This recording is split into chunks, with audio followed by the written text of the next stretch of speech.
Hurmatli do'stlar, hurmatli Botir akani followerlari, ya'ni o'sha obunachilari, shunaqa insonga obuna bo'lgan ekansizlar. Bu inson faqat mana shunaqa yaxshiliklarda bizga har doim yelkama-yelka turadilar. Sizlar ham shu videolarni ko'rib o'zingizga ibrat olinglar. Yakshanba kunlari o'zlari dachalarida yoki o'sha dam olish joylarida maza qilib dam olsalar bo'ladi, lekin hashar desak hammamizdan oldin osh pishirish uchun hamma yerga yetib keladilar. Komandalar va mana kadr orqasida akalarimiz turibdilar. Borlariga shukr. Botir akam oshlari hamisha no'mradin, bekorga no'mradin achchiq osh emas. Bugun ham osh bilan maza qilib hasharchilarimizni mamnun qildilar. Borlariga shukr. Faqat shu qo'yimiz katta edi, kichkina bo'lib qoldi-da shu qo'y.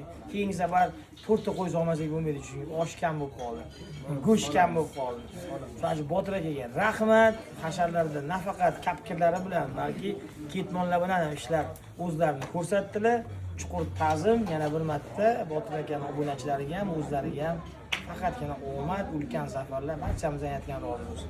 Sizlar esa layklarni ko'paytirib, shu videolarni ko'plarga ibrat bo'lish uchun, ko'plarga ko'zgu bo'lish uchun, shunaqa ibratli ishlar, qabriston obod qilishlar, videolarni tarqalish uchun layk bosing, o'z storiesingizga qo'ying, bu akalarimizga omad tilab qo'ying. Barchamizdan aytgan rozi bo'lsin. Rahmat.